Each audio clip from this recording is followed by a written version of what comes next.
सास के आंसू। आज सासू माँ की 13वीं है। मेहमानों के बीच उदासी ओढ़कर नकली आंसू बहाते हुए बहू सुनीता अब उकता गई थी। एक ननंद को छोड़कर बाकी सभी मेहमान जा चुके थे। अब उसे इंतज़ार था सास की विरासत में छोड़ी हुई चीज़ें देखने का। उनकी अलमारी की चाबी भी जानकारी केवल ननंद श्वेता को ही थी। उसने सबके सामने अलमारी खोली। सामने ही लॉकर की चाबी और एक कागज़ का पुर्जा पड़ा था। श्वेता ने माँ का लिखा हुआ संदेश पढ़ा। माँ ने अपने जेवर इकलौते पोती और बेटी के नाम किए थे। कैश रुपयों पर बेटे का अधिकार था। उनके सभी नए पुराने कपड़े गरीब महिलाओं में बांट दिए जाने का जिक्र था। एक सील बंद पैकेट था जिसके ऊपर एक पिन किए हुए कागज पर लिखा हुआ था, यह पैकेट बहू के लिए है, लेकिन वो इसे अपने बेटे मेरे पोते कुश की शादी के 1 वर्ष बाद ही खोल सकेगी। मेरी अंतिम इच्छा के अनुसार तब तक यह बैंक के लॉकर में रख दिया जाए। बेटे ने वह पैकेट बैंक के लॉकर में रखवा दिया। दिन गुजरते गए। 6 महीने बाद कुश की शादी हो गई। सगाई पहले ही हो चुकी थी।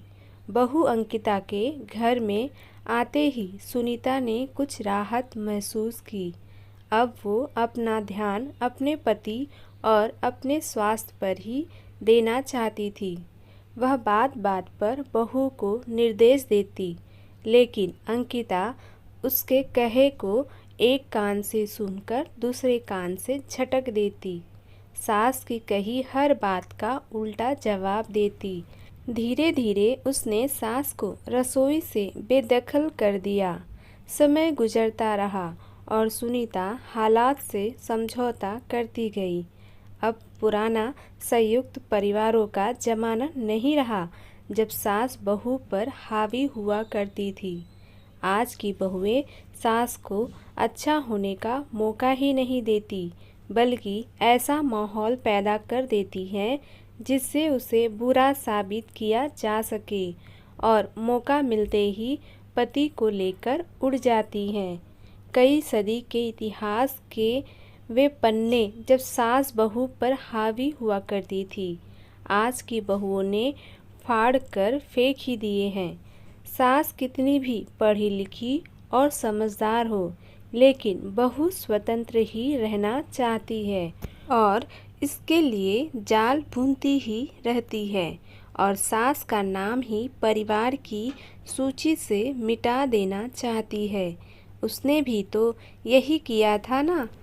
अपनी सास गंगा देवी के साथ वो पढ़ी लिखी सुलझे विचारों की महिला थी और अपने पुराने विचारों की सास से मिले हुए कष्टों को भूलकर सुनीता को हर तरह की सुविधाएं, सहयोग और प्यार देकर सास के नाम पर लगे मनहूस धब्बे को हमेशा के लिए मिटाकर नया इतिहास रचना चाहती थी। लेकिन सुनीता क्षण भर भी खुशी न दे सकी थी उसे। आज उसे सास की बहुत याद आ रही थी। तभी सामने लगे कैलेंडर पर उसकी निगाह पड़ गई। 2 दिन बाद ही बेटे बहू की शादी की पहली वर्षगांठ है। सास की वसीयत के अनुसार 1 साल पूरा हो चुका था।